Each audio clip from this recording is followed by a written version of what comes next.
las mujeres precisamente que fue artífice de que la Corte Constitucional tomara esa decisión. Es Ana Cristina González, médica, feminista y doctora en bioética, que está aquí con nosotros en Mañanas Blue, cofundadora de la Mesa por la Vida. Doctora González, bienvenida. Gracias por estar con nosotros aquí en los micrófonos de Blue Radio.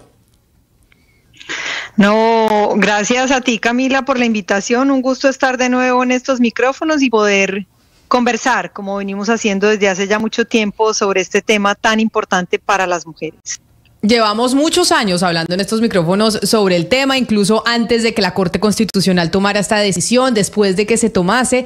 Y entonces, como hemos hablado tantos años al respecto, Ana Cristina, ¿cuál es el balance? 2 años después de lograr esa decisión de la Corte, en términos de números, ¿cuál es el balance que se hace? Bueno, yo creo que lo más importante que hay que decir es que la decisión de la Corte Constitucional está en firme, aunque la lucha por la libertad reproductiva continúa. Yo quisiera decirte 2 o 3 cosas que me parece que pueden animar la conversación. La primera, en términos prácticos, las mujeres hoy en Colombia, de forma mayoritaria, como tú ya estabas anunciando, están accediendo más tempranamente a la interrupción voluntaria del embarazo. Según cifras de Oriéntame y también de otras instituciones del país, entre un 92 y un 93% de las mujeres logran interrumpir el embarazo cuando han tomado la decisión antes de la semana 12. Y ese porcentaje pequeño que queda se distribuye en mujeres que interrumpen entre la semana 20 y la 24 y básicamente entre un 0 y un 1% de las mujeres después de la semana 24. Y esto lo que nos muestra es que esa decisión ha permitido que las mujeres acudan con más tranquilidad, no exentas de barreras, sobre eso también podemos hablar, a buscar servicios, y que cuando se las atiende de manera oportuna y respetuosa logran interrumpir el embarazo de manera temprana.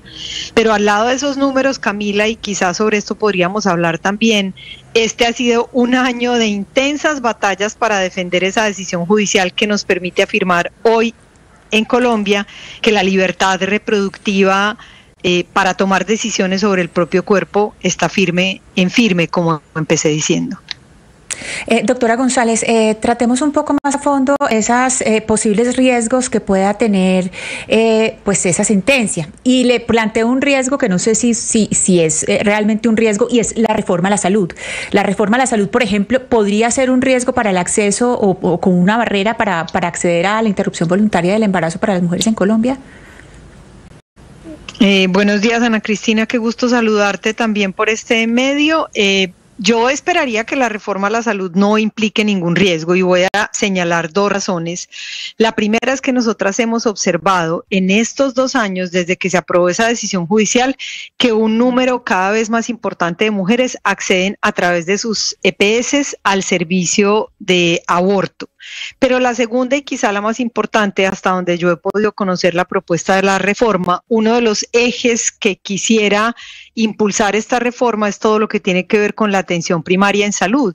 Y el aborto es un servicio que debería prestarse en los niveles primarios y más sencillos de atención en salud, y por lo tanto una reforma que priorice la atención primaria es una reforma que debería favorecer el acceso a los servicios. Por otro lado, tenemos un marco regulatorio que está compuesto, digamos, no solo de la importante decisión judicial del año 2022, sino de una serie de decisiones que la reafirman, además de una resolución del Ministerio y una directiva de la Fiscalía General de la Nación que busca reducir la acción penal, y todo esto brinda certidumbre a los profesionales y más seguridad para que las mujeres puedan acudir a los servicios. Sin embargo, los ataques a esta decisión han sido feroces. En este último año tuvimos que ver 2 propuestas de referendo por parte de los grupos antiderechos que afortunadamente se hundieron por falta de apoyo popular, pero también pudimos ver cómo se resolvieron las demandas de nulidad que había en contra de la sentencia, e incluso cómo la propia Corte anuló sus decisiones porque contrariaban la sentencia del año 2022. Doctora Ana Cristina, según la organización Jacarandas, solamente el 1% de las mujeres que solicitaron ayuda en esa organización para abortar entre la semana 20 mejor dicho, solamente el 1% de las mujeres que solicitaron ayuda la solicitaron entre la semana 20 y 24 de gestación. Y dice esta organización que en su mayoría eran mujeres pobres, rurales o migrantes. Mi pregunta es, ¿qué sigue en la causa de causa justa, que fue la que interpuso la demanda, para que así sea minoritaria la población que ya tiene que acudir en estas condiciones extremas? Pues ojalá lleguemos a cero casos de mujeres que no pueden acceder al derecho. Sí, hola Claudia, un gusto también saludarte. En efecto, pues esas cifras son cifras que nosotras venimos contándole al país desde que hicimos el informe del primer año, y ahora también al inicio comentaba que la mayoría de las mujeres interrumpen de manera temprana, y eso es, digamos, una noticia muy importante.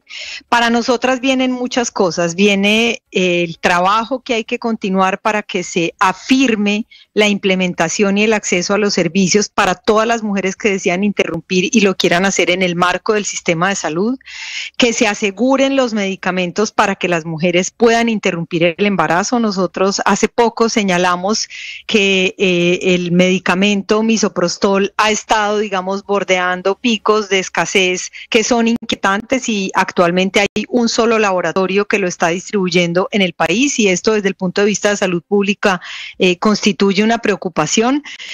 Además, tenemos que seguir luchando, digamos, en la protección judicial de esta decisión, y diría que también política, pero para mí la batalla más grande, la que continúa, es esa del cambio cultural, lo que yo he dicho en muchos medios, de cambiar la cabeza y el corazón de las personas para que entiendan que el escenario realmente pacífico para nuestra sociedad es ese en el que todas las personas respetemos la libertad reproductiva, y eso supone que quienes quieran llevar adelante un embarazo lo hagan, y lo hagan con cuidado, cuidadas, con seguridad y con respeto, y lo mismo le suceda a quienes deciden interrumpirlo, de manera que todas las maternidades en Colombia sean deseadas y ninguna más sea impuesta a ninguna mujer.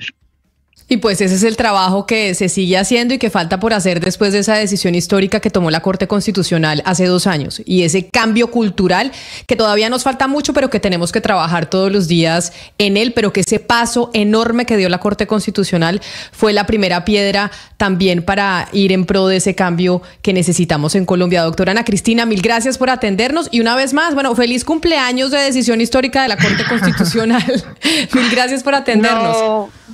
Gracias a ustedes, Camila, y sí, hoy es un día para celebrar que la libertad reproductiva es un hecho en Colombia, aunque la lucha continúa y hay un movimiento firme que va a seguir haciendo esta defensa. Un abrazo y una buena tarde para todas. Gracias, nos vamos nosotros a hacer una pausa cortita y volvemos con las noticias del mediodía para actualizarnos de